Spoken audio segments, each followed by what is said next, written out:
ਪਰ ਅਜੇ ਵੀ ਜਿੱਦਾਂ ਤੁਸੀਂ ਦੱਸਿਆ ਵੀ 18,000 ਐਵਰੀਡੇ 2.5 ਲੱਖ 1 ਮਹੀਨੇ ਦੇ ਵਿੱਚ। ਸੋ ਲੋਕ ਤਾਂ ਆ ਰਹੇ ਆ ਬਾਰਡਰ ਦੇ ਉੱਤੇ ਕ੍ਰਾਸ ਜਿਹੜੇ ਉਹ ਕਰ ਰਹੇ ਹੈਗੇ ਆ। ਸੋ ਬਹੁਤ ਵਾਰੀ ਇਹ ਹੁਣ ਸੁਣਨ ਨੂੰ ਮਿਲ ਰਿਹਾ ਬਿਆਨ ਵਗੈਰਾ ਵੀ ਜਿਹੜਾ ਆ ਉਹ ਨਹੀਂ ਹੋ ਰਹੇ ਕ੍ਰੈਡੀਬਲ ਫੀਅਰ ਇੰਟਰਵਿਊ ਜਿਸ ਨੂੰ ਆਖਦੇ ਆ। ਸੋ ਹਾਊ ਕਮ ਜੇ ਐਕਸਪਲਸ਼ਨ ਲੱਗੀ ਵੀ ਹੋਈ ਹੈ, ਲੋਕ ਆ ਕਿੱਦਾਂ ਰਹੇ ਆ? ਹਾਂਜੀ, ਸੋ ਜਿਹੜੀ ਐਕਸਪਲਸ਼ਨ ਲੱਗੀ ਆ ਬਾਰਡਰ ਤੇ ਲੱਗੀ ਆ। ਜਿਹੜੇ ਆਪਣੇ ਬੰਦੇ ਆ ਉਹ ਬਾਰਡਰ ਟੱਪ ਕੇ ਆ ਜਾਂਦੇ ਆ। ਸੋ ਰੂਲ ਇਹ ਹੈ ਕਿ ਜਿਹੜਾ ਬੰਦਾ ਬਾਰਡਰ ਟੱਪ ਕੇ ਆ ਗਿਆ, ਉਹਨੂੰ ਉਹਨਾਂ ਨੇ ਜਾ ਕੇ ਪੁੱਛਣਾ ਕਿ ਤੈਨੂੰ ਖਤਰਾ ਹੈਗਾ ਕਿ ਨਹੀਂ ਹੈਗਾ। ਉਹਨੂੰ ਸਿੱਧੇ ਵਾਪਸ ਨਹੀਂ ਉਹ ਭੇਜ ਸਕਦੇ ਜਿਹੜਾ ਬੰਦਾ ਬਾਰਡਰ ਟੱਪ ਕੇ ਆ ਗਿਆ। ਠੀਕ ਆ। ਸੋ ਇਹਦਾ ਮਤਲਬ ਇਹ ਨਹੀਂ ਕਿ ਹੁਣ ਇਹਨੂੰ ਇਹ ਨਾ ਸਮਝੋ ਕਿ ਲੋਕਾਂ ਨੂੰ ਆਪਾਂ ਕੋਈ ਬੜਾਵਾ ਦੇ ਰਹੇ ਕਿ ਤੁਸੀਂ ਬਾਰਡਰ ਟੱਪ ਕੇ ਆਓ। ਆਪਾਂ ਲਾਅ ਐਕਸਪਲੇਨ ਕਰ ਰਹੇ ਹਾਂ ਕਿ ਲਾਅ ਕੀ ਹੈਗਾ। ਜਿਹੜੀ 22 ਦੀ ਐਕਸਪਲਸ਼ਨ ਆ ਉਹ ਇਹਨੂੰ ਥੋੜਾ ਜਿਹਾ ਕੰਟੀਨਿਊ ਕਰਦੇ ਆ ਡਿਸਕਸ਼ਨ ਨੂੰ। ਸੋ ਕੀ ਹੈ ਕਿ ਗੱਲ ਸੋ ਬਾਰਡਰ ਮਤਲਬ ਕਿ ਜਿੱਥੇ ਚੌਂਕੀ ਨਾਕਾ ਉਹਨਾਂ ਦਾ ਲੱਗਾ ਉੱਥੇ ਜਾ ਕੇ ਬੰਦਾ ਸਰੈਂਡਰ ਕਰਦਾ, ਜਾ ਕੇ ਕਹਿੰਦਾ ਕਿ ਮੈਨੂੰ ਅਸਾਈਲਮ ਦਿਓ। ਸਪੋਰਟ ਆਫ ਐਂਟਰੀ ਤੇ ਜਾ ਕੇ ਜੇ ਕੋਈ ਕਹਿੰਦਾ ਹੈ ਜਿੱਦਾਂ। ਹਾਂਜੀ, ਸੋ ਐਂਡ ਆਫ ਦਾ ਡੇ ਕੀ ਹੈ ਕਿ ਜਿਹੜੇ 2 ਨੰਬਰ 'ਚ ਪੈਸੇ ਪੂਹੇ ਲੱਗਦੇ ਆ, ਜਿਹੜੀ ਚੀਜ਼ ਕੀ ਹੈ ਕਿ ਬੰਦਾ ਮੈਕਸੀਕੋ ਫਲਾਈ ਕਰਕੇ ਆਉਂਦਾ, ਫਿਰ ਕੋਯੋਟੀਅਨ ਨੂੰ ਪੈਸੇ ਦਿੰਦਾ, ਏਜੰਟ ਨੂੰ ਪੈਸੇ ਦਿੰਦਾ 40 ਲੱਖ 50 ਲੱਖ ਜੋ ਵੀ ਆ। ਚੀਜ਼ ਕੀ ਹੈ ਕਿ ਬੰਦਾ ਮੈਕਸੀਕੋ ਤੇ ਪਹੁੰਚਿਆ, ਬਾਰਡਰ ਤੇ ਗਿਆ, ਬਾਰਡਰ ਤੇ ਜਾ ਕੇ ਆਪਣੇ ਆਪ ਉਹਨੇ ਕਿਹਾ ਕਿ ਮੈਨੂੰ ਅਸਾਈਲਮ ਚਾਹੀਦੀ ਹੈਗੀ। ਜੇ ਟਾਈਟਲ 42 ਐਕਸਪਲਸ਼ਨ ਨਹੀਂ ਲੱਗੀ ਤਾਂ ਉਹ ਸਿੱਧੇ ਉਹਨੂੰ ਉਹ ਬਿਆਨ ਲੈ ਕੇ ਅੰਦਰ ਆਣ ਦੇ ਸਕਦੇ ਆ। ਜਿਹੜੇ ਵੀ 40-50 ਲੱਖ ਏਜੰਟਾਂ ਤੇ ਲਾ ਕੇ ਆਉਂਦੇ ਆ ਉਹ ਕਾਈਂਡ ਆਫ ਲਾਈਕ ਫਜ਼ੂਲ ਹੀ ਹੈ ਹਨਾ। ਗੱਲ ਮੈਕਸੀਕੋ ਦੇ ਵੀਜ਼ੇ ਦੀ ਜੇ ਹੋ ਰਹੀ ਹੈ ਕਿ ਜਿਹੜਾ ਬੰਦਾ ਬਾਰਡਰ ਤੇ ਆ ਸਕਦਾ, ਜਿਹੜਾ ਕਰ ਸਕਦਾ। ਹੁਣ ਇਹਨਾਂ ਨੇ 42B ਐਕਸਪਲਸ਼ਨ ਲਾਈ ਹੈ, ਮਤਲਬ ਕਿ ਬਾਰਡਰ ਖੁੱਲਾ ਨਹੀਂ। ਹੁਣ ਹਰੇਕ ਬੰਦਾ ਉੱਥੇ ਜਿਹੜਾ ਸਾਊਥ ਅਮਰੀਕਾ ਤੋਂ ਆ ਰਿਹਾ ਉਹ ਬਾਰਡਰ ਨੂੰ ਉਹ ਏਜੰਟ ਨੂੰ ਤਾਂ ਪੈਸੇ ਦੇ ਨਹੀਂ ਸਕਦਾ। ਉਹ ਤਾਂ ਆਲਰੇਡੀ ਗਰੀਬ, ਬਹੁਤ ਜ਼ਿਆਦਾ ਗਰੀਬ ਆ, ਜਿਹੜੇ ਥੱਲੇ ਤੁਪਕਾ ਸਾਊਥ ਅਮਰੀਕਨ ਹੈਗਾ।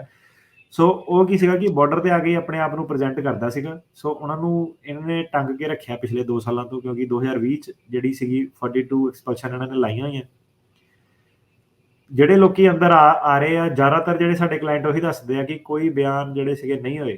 ਤਕਰੀਬਨ ਜਿਹੜੇ 99% ਜਿਹੜੇ ਲੋਕੀ ਆਏ ਪਿਛਲੇ ਸਾਲ ਤੋਂ, ਉਹਨਾਂ ਨੇ ਇਹੀ ਦੱਸਿਆ ਕਿ ਕੋਈ ਬਿਆਨ ਨਹੀਂ ਲਏ, ਸਿੱਧੇ ਉਹਨਾਂ ਨੇ ਕਿਹਾ ਜਾਓ। ਕਈਆਂ ਨੇ ਕਿਹਾ ਕਿ ਉਹਨਾਂ ਕੋਲ ਮਾੜਾ ਮੋਟਾ ਪੁੱਛਿਆ ਕਿ ਕੀ ਚੱਕਰ ਆ, ਬਹੁਤ ਮਤਲਬ ਕਹਿ ਲਓ ਕਿ 1-2 ਮਿੰਟ ਦਾ ਛੋਟਾ ਜਿਹਾ ਬਿਆਨ ਲਿਆ ਕਿ ਕਿਤੋਂ ਪ੍ਰੋਬਲਮ ਆ, ਕੀ ਪ੍ਰੋਬਲਮ ਆ।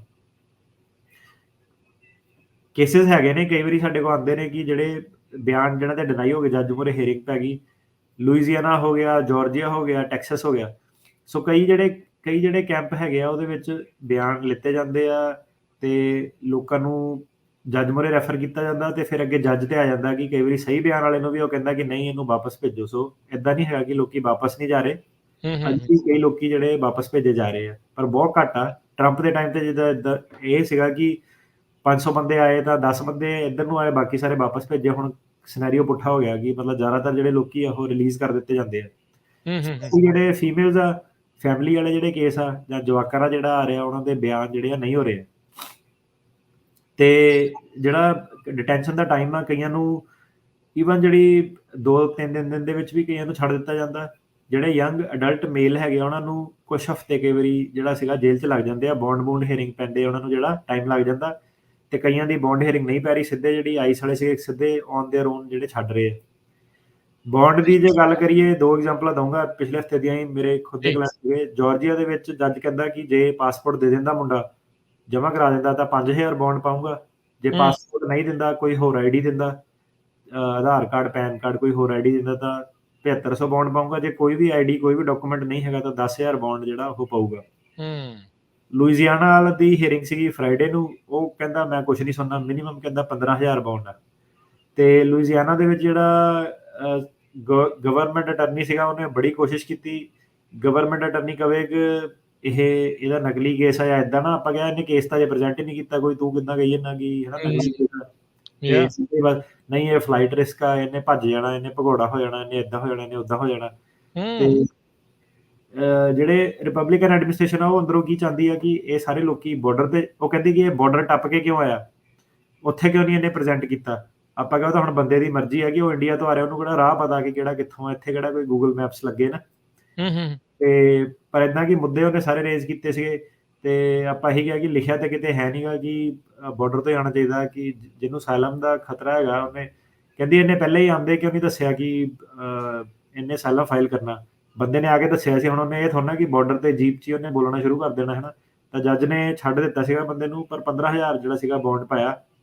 ਤੇ ਕਹਿਣ ਦਾ ਮਤਲਬ ਹੈ ਕਿ ਜਿਹੜਾ ਐਟੀਟਿਊਡ ਆ ਜੱਜਾਂ ਦੇ ਤੇ ਸਰਕਾਰ ਦੇ ਕਾਫੀ ਡਿਫਰੈਂਟ ਆ। ਤੇ ਜਿਹੜੇ ਆਬਵੀਅਸਲੀ ਤਾਂ ਕਰਕੇ ਕਈ ਵਾਰੀ ਕਹਿੰਦਾ ਕਿ 9th ਸਰਕਿਟ ਜਿਹੜਾ ਬੈਸਟ ਆ ਸਭ ਤੋਂ, ਕੈਲੀਫੋਰਨੀਆ ਦਾ ਜਿਹੜਾ ਸੈਨ ਫ੍ਰਾਂਸਿਸਕੋ ਕੋਰਟ ਹੈ ਇਮੀਗ੍ਰੇਸ਼ਨ ਬੈਸਟ ਆ, ਤਾਂ ਕਰਕੇ ਉੱਥੇ ਸਭ ਤੋਂ ਜ਼ਿਆਦਾ ਡਿਲੇ ਆ 2026 ਚ। ਜਿਹੜੇ ਹੂੰ। ਲੋਕ ਕਹਿੰਦੇ ਕਿ ਨਹੀਂ ਭਾਜੀ ਉੱਥੇ ਤਾਂ ਬੜੀ ਦੇਰ ਲੱਗਦੀ ਆ, ਜਦੋਂ ਇੱਕ ਤਰੀਕ ਜਿਹੜੀ ਲੱਗ ਜਾਂਦੀ, ਜਦੋਂ ਬਾਕੀ ਆਪਣੇ ਯਾਰਾਂ ਦੋਸਤਾਂ ਦੇ ਕੇਸ ਦੇਖਦੇ ਆ ਕਿ 20% ਰੇਟਿੰਗ ਵਾਲੇ ਜੱਜ ਤੇ 70% ਰੇਟਿੰਗ ਵਾਲੇ ਚ ਕੀ ਫਰਕ ਹੁੰਦਾ, ਦੇਰ ਸਵੇਰ ਫਿਰ ਘੁੰਮ ਫਿਰ ਕੇ ਕੈਲੀਫੋਰਨੀਆ ਮੂਵ ਕਰਦੇ ਆ ਤੇ ਇੱਥੇ ਕੇਸ ਲਾਉਂਦੇ ਆ। ਸੋ ਇਹ ਹੈ ਕਿ ਜਿਹੜੇ ਬੰਦੇ ਕੋਲ ਪਹਿਲਾਂ ਹੀ ਆਪਸ਼ਨ ਹੈਗੀ ਆ ਸੈਨ ਫ੍ਰਾਂਸਿਸਕੋ ਏਰੀਆ 'ਚ ਰੀਲੋਕੇਟ ਕਰ ਸਕਦਾ, ਉਹ ਪਹਿਲਾਂ ਹੀ ਰੀਲੋਕੇਟ ਕਰਕੇ ਸ਼ੁਰੂ ਤੋਂ ਸੈਨ ਫ੍ਰਾਂਸਿਸਕੋ ਦੇ ਵਿੱਚ ਹੀ ਆਪਣਾ ਕੇਸ ਲਾਵੇ। ਤੇ ਗਵਰਨਮੈਂਟ ਦਾ ਐਟੀਟਿਊਡ ਦੀ ਜੇ ਗੱਲ ਕਰਦੇ ਜਾਈਏ ਤਾਂ ਪੀਡੀ ਨਾਲ ਰਿਲੇਟਡ ਇੱਕ ਖਬਰ ਸੀਗੀ। ਸਾਡੇ ਆਫਿਸ 'ਚ ਨਹੀਂ, ਇੱਕ ਹੋਰ ਸਾਡੇ ਫਰੈਂਡ ਆ ਲਾਇਰ, ਉਹ ਦੱਸੇ ਕਿ ਉਹਦੇ ਕਲਾਇੰਟ ਨੇ ਨਾ ਫੈਲਨੀ ਕਮਿਟ ਕੀਤੀ ਸੀਗੀ। ਸੋ ਫੈਲਨੀ ਵਾਲਿਆਂ ਨੂੰ ਪੀਡੀ ਮਿਲਣੀ ਨਹੀਂ ਚਾਹੀਦੀ, ਪਰ ਫਿਰ ਵੀ ਫੈਲਨੀ ਦੇ ਬਾਵਜੂਦ ਵੀ ਉਹਦਾ ਕੇਸ ਉੱਦਾਂ ਅਸਲ ਦਾ ਪ੍ਰੂਵ ਨਹੀਂ ਹੋ ਸਕਦਾ ਸੀਗਾ, ਉਹਨੂੰ ਪੀਡੀ ਦੇ ਦਿੱਤੀ ਉਹਨਾਂ ਨੇ। ਓਕੇ। ਤੇ ਸਾਡੇ ਕਈ ਖੁਦ ਦੇ ਕਲਾਇੰਟ ਆ ਨਿਊਯਾਰਕ ਦੇ ਵਿੱਚ, ਤੇ ਉਹਨਾਂ ਨੂੰ ਪੀਡੀ ਦੇਣੀ ਚਾਹੀਦੀ ਹੈ, ਫੈਮਿਲੀ ਬੇਸ ਤੇ ਪੱਕੇ ਹੁੰਦੇ ਆ ਤੇ ਸਰਕਾਰੀ ਵਕੀਲ ਕੋਲ ਡੀਲ ਲਾ ਕੇ ਬੈਠੇ ਕਿ ਪੀਡੀ ਨਹੀਂ ਦੇਣੀ। ਅੱਛਾ। ਸੋ ਇੰਨਾ ਜ਼ਿਆਦਾ ਜਿਹੜਾ ਫਰਕ ਹੈ ਇੱਕ ਹੋ ਸਕਦਾ ਇੱਕ ਜੁਰਿਸਡਿਕਸ਼ਨ ਤੋਂ ਦੂਜੇ ਜੁਰਿਸਡਿਕਸ਼ਨ ਦੇ ਵਿੱਚ, ਤੇ ਇਹ ਚੀਜ਼ ਹੈ। ਸੋ ਦੇਖੋ ਜੀ, ਕਈ ਵਾਰੀ ਬੰਦਾ ਸੋਚਦਾ ਵੀ ਚਲੋ ਨਵਾਂ ਮੈਮੋ ਆਇਆ, ਸ਼ਾਇਦ ਸਾਰੇ ਪਾਸੇ ਸੇਮ ਆ। ਇਵੈਂਚੁਅਲੀ ਜਿਨ੍ਹਾਂ ਨੇ ਉਸ ਨੂੰ ਲਾਗੂ ਕਰਨਾ ਹੈ, ਉਹਨਾਂ ਦੀ ਆਪਣੀ ਸੋਚ ਦੇ ਉੱਤੇ ਜਿਹੜਾ ਬਹੁਤ ਕੁਛ ਡਿਪੈਂਡ ਕਰਦਾ ਆ। ਜਿੱਦਾਂ ਤੁਸੀਂ ਕਿਹਾ ਵੀ ਕੋਈ ਤਾਂ ਖੁਸ਼ੀ ਮਨਾਊਗਾ ਵੀ ਇਹਦੇ ਨਾਲ ਚੱਲ ਸਾਨੂੰ ਐਟਲੀਸਟ ਕੋਈ ਸਹਾਰਾ ਮਿਲਦਾ ਹੈ, ਕੋਈ ਦੁਖੀ ਹੋਊਗਾ। ਸੋ ਕੋਈ ਚਾਹੁੰਦਾ ਹੋਊਗਾ ਪੀਡੀ, ਉਹਨੂੰ ਨਹੀਂ ਮਿਲਦੀ, ਜਿਹੜਾ ਨਹੀਂ ਚਾਹੁੰਦਾ ਉਹਨੂੰ ਧੱਕੇ ਨਾਲ ਦੇ ਰਹੇ ਆ। ਸੋ ਇਹ ਪਾਰਟ ਆਫ ਸਿਸਟਮ ਹੁੰਦਾ ਆ। ਕਈ ਵਾਰੀ ਤੁਹਾਡੇ ਹੱਕ 'ਚ ਆ ਜਾਂਦੀ ਹੈ ਗੱਲ, ਕਈ ਵਾਰੀ ਅਗੇਂਸਟ ਜਿਹੜੀ ਉਹ ਹੋ ਜਾਂਦੀ ਹੈ। ਸੋ ਤੁਸੀਂ ਦੇਖਣਾ ਆ, ਤੁਸੀਂ ਇਸ ਹਿਸਾਬ ਦੇ ਨਾਲ ਚੈੱਕ ਜਿਹੜਾ ਉਹ ਕਰਨਾ। ਫੈਲਨੀ ਵਾਲੇ ਨੂੰ ਪੀਡੀ ਵੀ ਮਿਲ ਗਈ ਤੇ ਦੂਜੇ ਕੇਸ ਦੇ ਵਿੱਚ ਉਹ ਕੁੰਡੀ ਫਸਾ ਕੇ ਬੈਠਾ ਹੈ। ਸੋ ਮੈਨੀ ਸ਼ੇਡਸ ਜਿਹੜੇ ਆ ਉਹ ਆਪਾਂ ਨੂੰ ਜਸਟਿਸ ਦੇ ਹਿਸਾਬ ਦੇ ਨਾਲ ਦੇਖਣ ਨੂੰ ਮਿਲਦੇ ਆ।